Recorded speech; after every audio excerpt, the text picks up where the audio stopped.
Shalom, Haverim. Neste estudo, vamos analisar a frase enigmática de Oséias 11:1, que diz: Quando Israel era menino, eu o amei, e do Egito chamei meu filho. Como Mateus aplica essa profecia a Yeshua em Mateus 2,15? Será que ele forçou o texto ou há algo mais profundo acontecendo aqui? Na realidade, o uso que Mateus faz dessa passagem como uma profecia messiânica é perfeitamente justificado e, de fato, mostra uma grande dose de percepção judaica. Primeiro, é importante ter uma compreensão básica da hermenêutica judaica. No judaísmo, entende-se que há 4 níveis de compreensão de uma passagem que correspondem às 4 letras hebraicas que formam a palavra hebraica pardes, que significa paraíso. Vejamos, o primeiro nível é o peshat, do hebraico simples. É um nível claro, simples e literal de entendimento. O segundo nível é o remes, do hebraico dica. É o nível implícito de entendimento. O terceiro nível é o drash, do hebraico busca. É o nível alegórico, tipológico ou homilético de entendimento. E o quarto nível é o sod, do hebraico oculto. É o nível oculto, secreto ou místico de entendimento. Esses são os 4 níveis de entendimento no judaísmo. Cada um dos 4 evangelhos expressa um desses 4 níveis de entendimento da vida de Yeshua. O evangelho Peshat é o de Marcos. Marcos escreveu um relato Peshat, simples, breve e conciso da vida de Yeshua para os gentios, enquanto ele estava na Babilônia com Quefá. Segundo a primeira carta de Pedro, no capítulo 5 e versículo 13. Ele escreveu seu evangelho no dialeto siríaco do aramaico para seus leitores sírios e assírios na Babilônia. Marcos então compilou material de Mateus e Lucas e o simplificou para criar uma versão simples para os gentios. O evangelho de Remes é o de Lucas. Lucas escreveu para alguém de mente racional e sacerdotal. Talvez Teófilo seja um saduceu. Sua narrativa traz conexões indiretas com o Tanar, estrutura lógica e literária refinada e muitas alusões. Isso o torna um excelente exemplo de evangelho em nível remes que conduz o leitor à verdade por meio de pistas e conexões ocultas. O evangelho Drash é o de Mateus. Mateus apresenta seu relato da vida de Yeshua como um midrash para os fariseus, como uma história contínua ligada a várias passagens do Tanar. Como um relato de nível Drash, Mateus também inclui uma série de parábolas em seu relato. O evangelho Sod é o de Yohanan, João. Yohanan aborda a seita essênia mística e se preocupa com tópicos místicos como luz, vida, verdade, o caminho e a palavra. Yohanan inclui muitas interpretações Sod em seu relato. Por exemplo, Yohanan, capítulo 1, verso 1, apresenta uma compreensão Sod de Gênesis, capítulo 1, verso 1.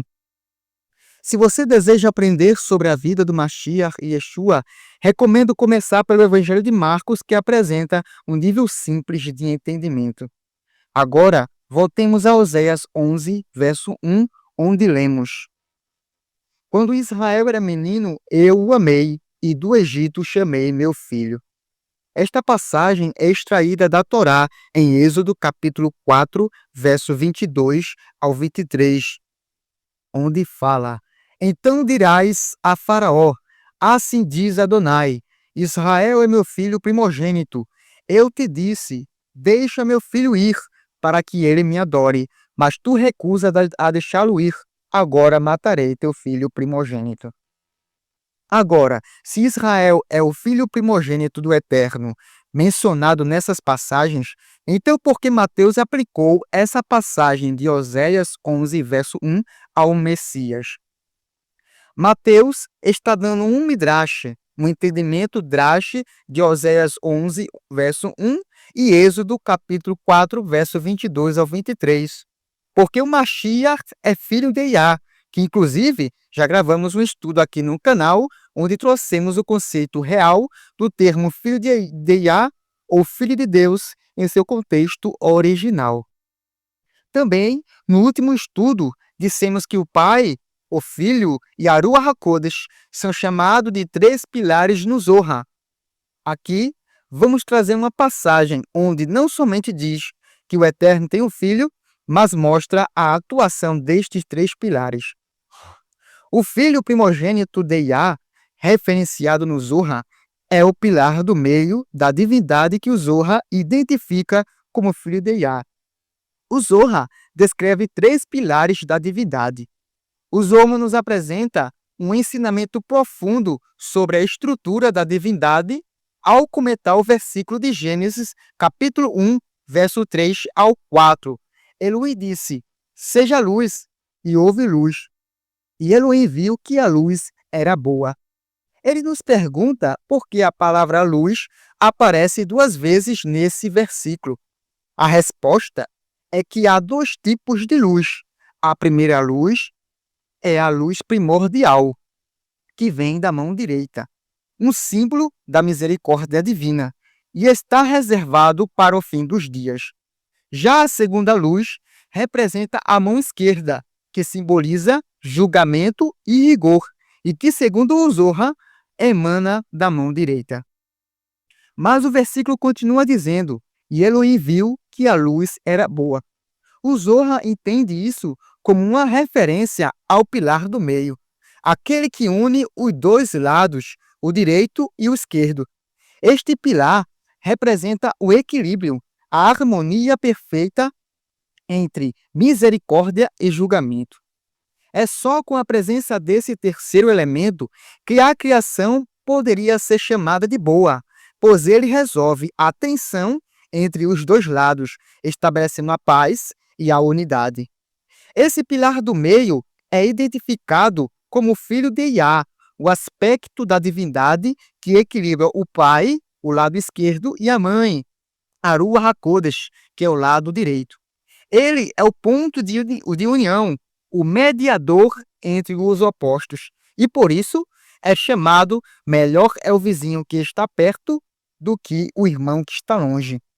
O vizinho que está perto é o filho, o pilar central, que se manifesta para reconciliar os 2 lados e trazer luz a todas as direções, abaixo, acima e em redor, através da força do nome sagrado do Eterno, que abrange todas as dimensões na realidade.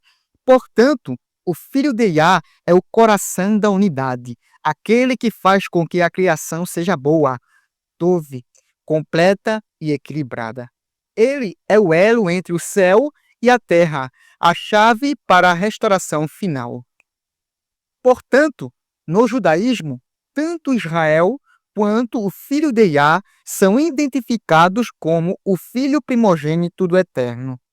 De acordo com o escritor judeu do 1º século, Filo, este filho primogênito de Elohim também é conhecido como o Verbo, a palavra.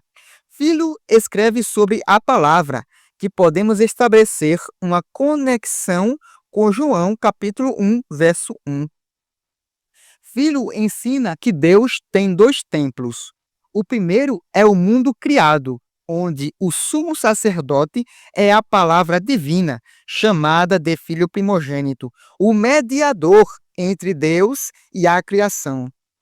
O segundo templo é a alma racional, e seu sacerdote é o homem verdadeiro, ou seja, aquele que vive segundo a razão e a sabedoria divina. Filho mostra que tanto o universo quanto a alma humana são lugares sagrados onde Deus habita e age por meio de sua palavra. Então, segundo o Midrash que Mateus faz de Oséias 11, verso 1, podemos estabelecer uma conexão direta de Israel com o Mashiach. Logo, Israel é uma tipologia do Mashiach. Porque ambos causaram grande impacto no mundo.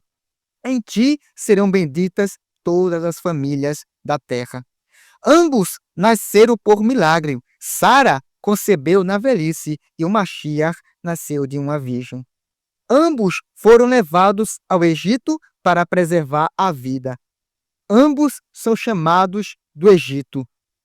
Ambos foram rejeitados e desprezados pelos homens. Ambos perseguidos por Roma. Mas ambos ressuscitam para nunca mais morrer. Ao dizer, Israel é meu filho primogênito, Elohim está dizendo que ao oprimir Israel é como se Faraó estivesse oprimindo o filho de Yah, o próprio Mashiach. Esses paralelos mostram que Israel, enquanto povo e nação, é uma sombra profética do Mashiach, o servo fiel que cumpre em plenitude aquilo que Israel prefigurou. Como Israel foi chamado, provado, humilhado e exaltado, assim também é o caminho do